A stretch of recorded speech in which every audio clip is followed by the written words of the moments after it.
शिकार करने के लिए शेर जा ही रहा था कि तभी भेड़िया आ जाता है। मैं आपके लिए हिरण का शिकार करके लाया हूँ। तुम मेरी बहुत सेवा कर रहे हो, इसलिए मैं तुम्हें एक जिम्मेदारी देना चाहता हूँ। मैं तुम्हें मंत्री बनाता हूँ। जंगल में जानवर गायब हो रहे हैं, तुम पता लगाओ ये कैसे हो रहे हैं गायब। आपका शुक्रिया, आपने मुझे इस लायक समझा। मंत्री बनने पर भेड़िया बहुत खुश हुआ तथा सोचने लगा, वाह, मुझे मंत्री बना दिया गया है। राजा जी को मेरे पर थोड़ा सा भी शक नहीं हुआ। अब मैं किसी भी जानवर का शिकार कर सकता हूँ और कोई मुझे रोक नहीं सकता। दूसरी ओर भेड़िए को मंत्री बनाने पर सभी जानवर रूठ गए। राजा ने भेड़िए को मंत्री बना दिया है, मुझे तो उस पर ही शक है। वो निर्दोष होने का नाटक कर रहा है। तुम ऐसा कैसे कह सकते हो? मैंने कई बार रात में उसके मुंह पर खून लगा दिखा है। वो मुझे बहुत खतरनाक तरीके से देख रहा था। तो ऐसी बात है? हाँ, लेकिन मैंने डर के वजह से कुछ नहीं बोला। चीकू आज फिर परेशान था क्योंकि आज फिर उसका एक मित्र गायब हो गया। अब हमें ही कुछ करना पड़ेगा। क्या हुआ चीकू? मेरा एक और दोस्त गायब हो गया आज।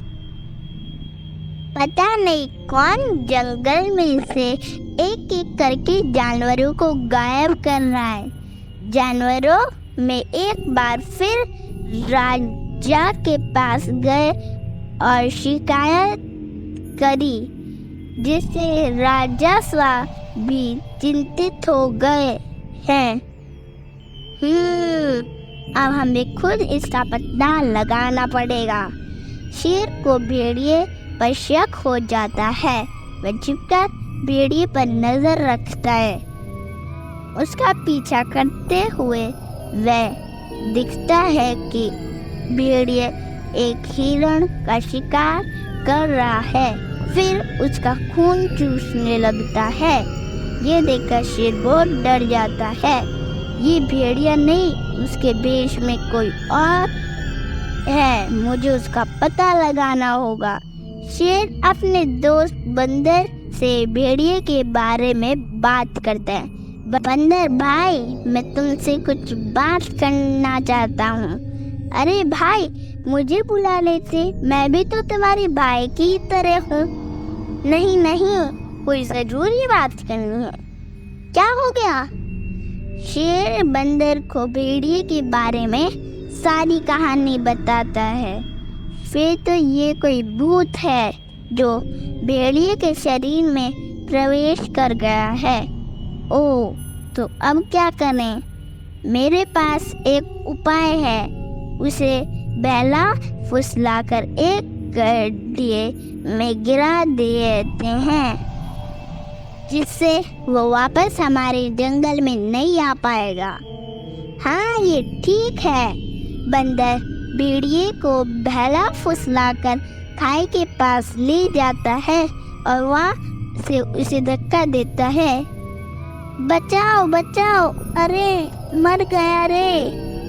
बड़ी मुसीबत से पीछा छूट गया। जब बंदर जानने लगता है तभी खाई में से भूत के हंसने की आवाज आती है। तुम क्या समझते हो, मैं मर गया हूँ? हा हा हा।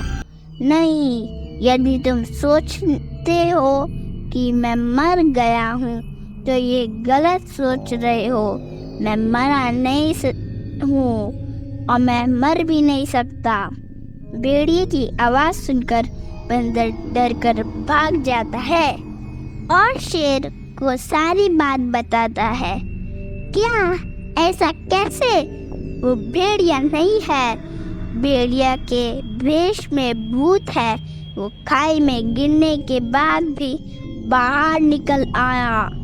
ये तो गंभीर मामला है, अब हम क्या करेंगे?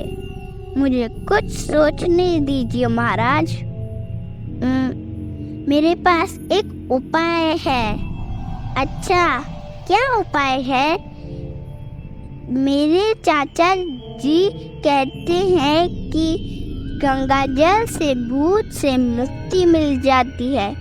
ये तो हम कर उस भूत से मुक्ति पा सकते हैं। वो कैसे? बस तुम किसी तरह गंगा नदी से जल लेकर आ जाओ, बाकी काम मैं कर लूँगा। ठीक है, मैं अभी जाता हूँ और गंगा नदी से जल लाता हूँ। शेर भाई, मैं गंगा जल लेकर आ गया। शाबाश, बहुत अच्छे। कुछ देर में यह भेड़िया आने वाला है, इसलिए तुम छिपकर रहो। जब मैं कहूँगा तो तुम बाहर आ जाना। भेड़िए को पता नहीं चलना चाहिए कि हम उसे खत्म करने की योजना बना रहे हैं। ओ, तुम्हारा ही इंतजार कर रहा था। क्या बात है, आप मेरा आज इंतजार कर रहे हैं? तुम्हारे बारे में एक योजना बनाई है। भेड़िया जैसे ही शेर के पास आता है तो शेर झपट कर उसकी गर्दन पकड़ लेता है। फिर वह बंदर को पुकारता है, बंदर दोस्त जल्दी आओ।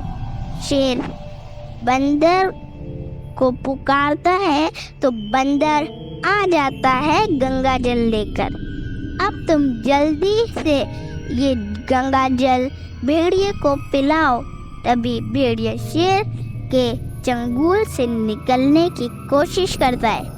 देखो, भागने की कोशिश मत करो, नहीं तो तुम्हें यही खत्म कर दूंगा। भेड़िया गंगा जल पी लेता है। तभी उसके शरीर से एक रोशनी निकलती है। बचाओ बचाओ! और इस तरह भूत की आत्मा को मुक्ति मिल जाती है।